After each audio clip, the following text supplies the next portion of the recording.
परिवर्तन संसार का नियम है। समय के साथ संसार में हर चीज परिवर्तन के नियम का पालन करती है। सत्य कभी दावा नहीं करता कि मैं सत्य हूँ, लेकिन झूठ हमेशा दावा करता है कि सिर्फ मैं ही सत्य हूँ। नर्क के 3 द्वार हैं, वासना, क्रोध और लालच। किसी का अच्छा ना कर सको तो बुरा भी मत करना, क्योंकि दुनिया कमजोर है, लेकिन दुनिया बनाने वाला नहीं। सदैव संदेह करने वाले व्यक्ति के लिए प्रसन्नता ना इस लोक में है ना ही कहीं और। जो चीजें हमारे दायरे से बाहर हो, उसमें समय गंवाना मूर्खता ही होगी। न तो यह शरीर तुम्हारा है और न ही तुम इस शरीर के मालिक हो। यह शरीर 5 तत्वों से बना है, आग, जल, वायु, पृथ्वी और आकाश। एक दिन यह शरीर इन्हीं 5 तत्वों में विलीन हो जाएगा।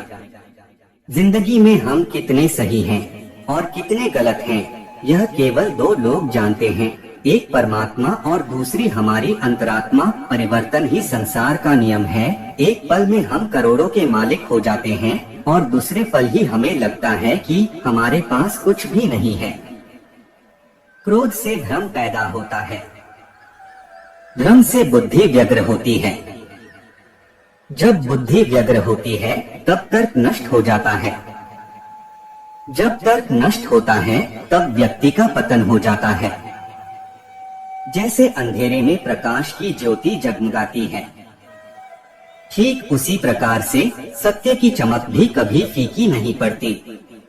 इसलिए व्यक्ति को सदैव सत्य के मार्ग पर चलना चाहिए। मनुष्य जिस रूप में ईश्वर को याद करता है, ईश्वर भी उसे उसी रूप में दर्शन देते हैं। अपने आप को भगवान के प्रति समर्पित कर दो, यही सबसे बड़ा सहारा है। जो कोई भी इस सहारे को पहचान गया है, वह डर, चिंता और दुखों से आजाद रहता है। इंद्रियों की दुनिया में कल्पना सुखों की प्रथम शुरुआत है और अंत भी जो दुख को जन्म देता है। मन की गतिविधियों, होश, श्वास और भावनाओं के माध्यम से भगवान की शक्ति सदा तुम्हारे साथ है और लगातार तुम्हें बस एक साधन की तरह प्रयोग करके सभी कार्य कर रही है। बुरे कर्म करने वाले सबसे नीच व्यक्ति जो राक्षसी प्रवृत्तियों से जुड़े हुए हैं और जिनकी बुद्धि माया ने घेर ली है, वो मेरी पूजा या मुझे पाने का प्रयास नहीं करते। बुद्धिमान को अपनी चेतना को एकजुट करना चाहिए और फल के लिए इच्छा छोड़ देनी चाहिए। सज्जन व्यक्तियों को सदैव अच्छा व्यवहार करना चाहिए, क्योंकि इन्हीं के पद चिन्हों पर सामान्य व्यक्ति अपने रास्ते चुनता है। निर्माण केवल पहले से मौजूद चीजों का प्रक्षेपण है। अपने अनिवार्य कार्य करो, क्योंकि वास्तव में कार्य करना निष्क्रियता से बेहतर है।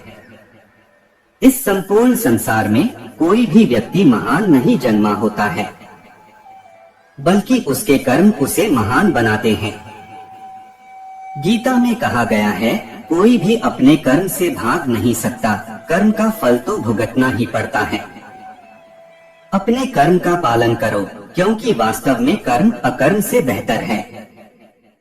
सही कर्म वह नहीं है जिसके परिणाम हमेशा सही हो, अपितु सही कर्म वह है जिसका उद्देश्य कभी गलत ना हो। इंसान हमेशा अपने भाग्य को कोसता है, यह जानते हुए भी कि भाग्य से भी ऊंचा उसका कर्म है जिसके स्वयं के हाथों में है। बिना फल की कामना से किया गया कार्य ही सच्चा कर्म है। ईश्वर चरण में हो समर्पण, वही केवल धर्म है। ज्ञानी व्यक्ति ज्ञान और कर्म को एक रूप में देखता है। ज्ञानी व्यक्ति को कर्म के प्रतिफल की अपेक्षा कर रहे अज्ञानी व्यक्ति के दिमाग को अस्थिर नहीं करना चाहिए। अप्राकृतिक कर्म बहुत तनाव पैदा करता है। किसी और का काम पूर्णता से करने से कहीं अच्छा है कि अपना काम करें, भले ही उसे अपूर्णता से करना पड़े। अच्छे कर्म करने के बावजूद भी लोग केवल आपकी बुराइयां ही याद रखेंगे, इसलिए लोग क्या कहते हैं इस पर ध्यान मत दो, तुम अपना कर्म करते रहो। कर्म उसे नहीं बांधता जिसने काम का त्याग कर दिया है। जन्म लेने वाले के लिए मृत्यु उतनी ही निश्चित है जितना कि मृत होने वाले के लिए जन्म लेना।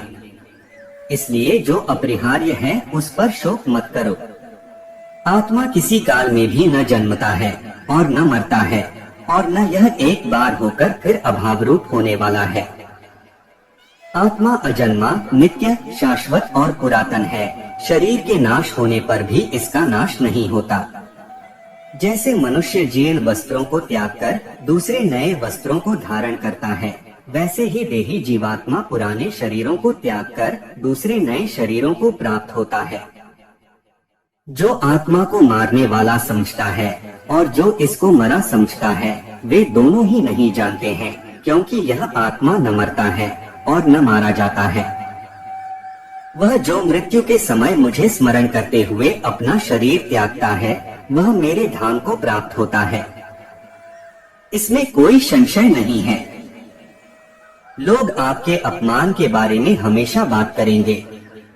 सम्मानित व्यक्ति के लिए अपमान मृत्यु से भी बदतर है। वह जो इस ज्ञान में विश्वास नहीं रखते, मुझे प्राप्त किए बिना जन्म और मृत्यु के चक्र का अनुगम करते हैं। मैं ऊष्मा देता हूँ, मैं वर्षा करता हूँ और रोकता भी हूँ, मैं अमर्त्य भी हूँ और मृत्यु भी। व्यक्ति जो चाहे बन सकता है, यदि वह विश्वास के साथ इच्छित वस्तु पर लगातार चिंतन करे। जब वे अपने कार्य में आनंद खोज लेते हैं, तब वे पूर्णता प्राप्त करते हैं। याद रखना, अगर बुरे लोग सिर्फ समझाने से समझ जाते तो बांसुरी बजाने वाला भी कभी महाभारत होने नहीं देता। जो बीत गया उस पर दुख क्यों करना, जो है उस पर अहंकार क्यों करना, और जो आने वाला है उसका मोह क्यों करना। हमारी व्यर्थ की चिंता और मन का भय एक ऐसा रोग होता है जिससे हमारी आत्मीय शक्ति बिखर जाती है।